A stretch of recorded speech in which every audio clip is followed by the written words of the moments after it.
The queen of the gods wakes up screaming. In her dream, she watched her own son die, not once, 3 nights in a row.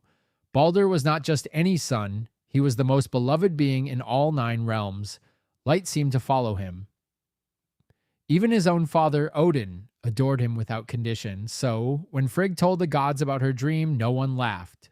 A mother's dream about her son's death is not something Asgard ignores, so Frigg did something no god had ever attempted at this scale.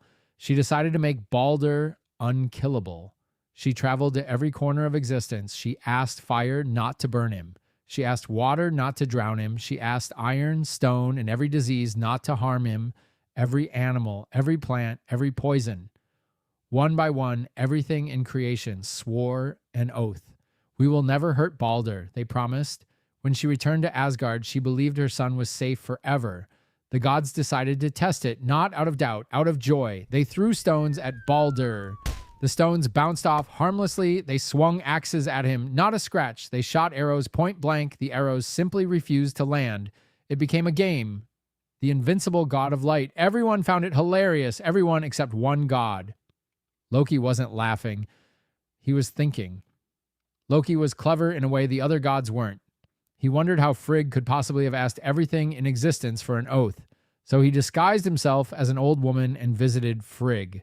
Tell me, he asked in disguise, did truly everything swear the oath? Frigg, trusting and tired, answered honestly. Almost everything, she said, except one small plant. It seemed too young and harmless to bother asking. A sprig of mistletoe growing west of Valhalla. Loki's disguise slipped into a thin, satisfied smile. He left without another word. Loki found the mistletoe exactly where Frigg described. He cut it down and carved it into something sharp. A single small spear, easy to hide in one hand. He returned to the gathering where the game was still going. One god stood apart from the fun.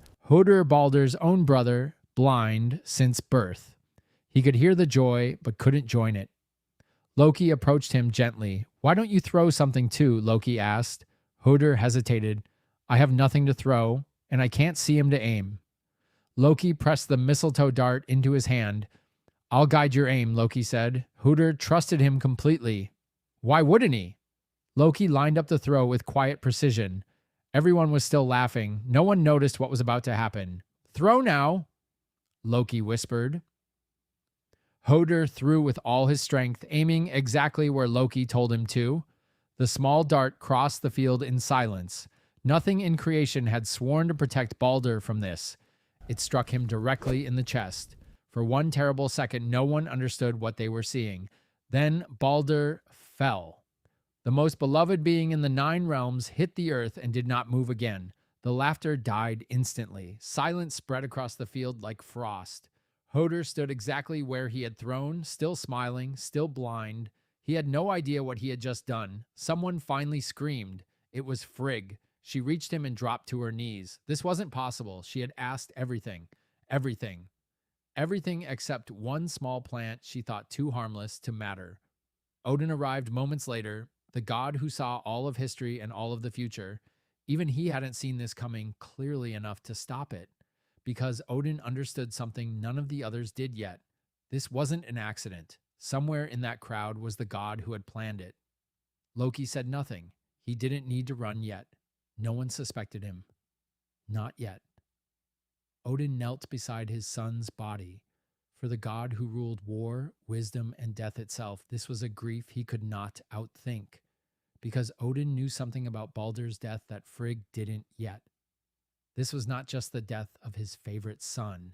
This was the first crack in the world. Baldr's death was the beginning of the end the prophecies always warned about. Ravens circled overhead, silent witnesses. The body of the brightest god in existence was carried toward the shore. A funeral for a god required more than fire and words. His ship, Hringhorni, the largest vessel ever built, waited at the shore. They laid Baldr's body upon the deck. His wife, Nanna, saw him lying there, and her heart simply stopped. She died from grief on the spot. They placed her beside him. Even Odin's own horse was led aboard, along with treasures beyond counting. This funeral would be remembered by every realm for all of time. The gods gathered at the shoreline in complete silence. It took the strength of a giantess just to push the ship into the water. The ship groaned and finally slid free, drifting out toward open water. Then someone lit the fire. Flames climbed the mast and spread across the deck. The brightest god in the 9 realms burned brighter than he ever had in life. Odin leaned close to his son's body one final time. No one ever learned what he said, not even Frigg. The flaming ship drifted further into the dark water. Every god on that shore understood something had changed forever. The world's favorite light had been extinguished by its own family, not by an enemy, not by a monster, by jealousy wearing the face of a friend. Frigg's dream had been right all along. She had protected her son from everything in creation, except the one thing small enough to be forgotten and the one thing dangerous enough to remember it. This was not the end of the story, but it was the end of the light.